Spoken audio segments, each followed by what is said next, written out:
ଆପଣଙ୍କ ଘରେ ଏହି ଜୀବଜନ୍ତୁ ପ୍ରବେଶ କରୁଛନ୍ତି କି? ଜାଣନ୍ତୁ, ଆପଣଙ୍କ ଭଲ ବେଳା ଆରମ୍ଭ ହେଲା। ଘରକୁ ବୋହି ଆସିବ ଟଙ୍କା ଏବଂ ସୁନା।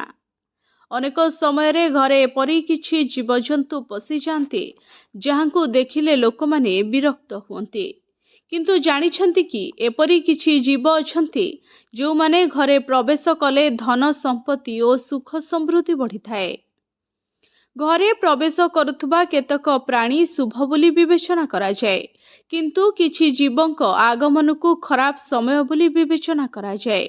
ତେବେ ଏହି ପ୍ରାଣୀଙ୍କ ମଧ୍ୟରୁ ଗୋଟିଏ ବି ହଠାତ୍ ଆପଣଙ୍କ ଘରେ ପ୍ରବେଶ କରେ, ତେବେ ଆପଣଙ୍କ ଜୀବନରେ ସୁଖ ଏବଂ ଧନ ବୃଦ୍ଧି ପାଇବ।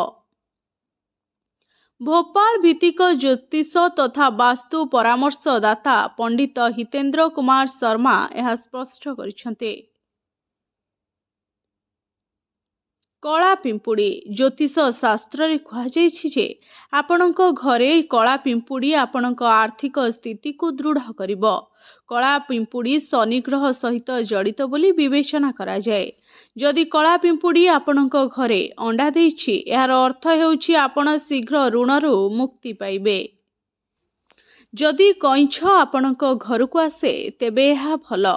ଧାର୍ମିକ ଗ୍ରନ୍ଥରେ ଜଳ ଜୀବମାନଙ୍କର ବିଶେଷ ଭୂମିକା ରହିଛି।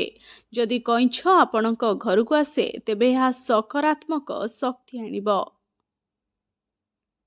କଇଁଛ ଭଗବାନ ବିଷ୍ଣୁଙ୍କର ତୀକ୍ଷ୍ଣ ଅବତାର ଭାବରେ ବିବେଚନା କରାଯାଏ। ଏହାର ଆଗମନ ଦେବୀ ଲକ୍ଷ୍ମୀଙ୍କୁ ପ୍ରସନ୍ନ କରେ।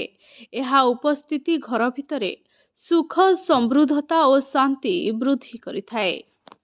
ଜ୍ୟୋତିଷ ଶାସ୍ତ୍ର ଅନୁସାରେ ଘରେ ପାରାର ପ୍ରବେଶ ଅତ୍ୟନ୍ତ ଶୁଭ ବୋଲି ବିବେଚନା କରାଯାଏ।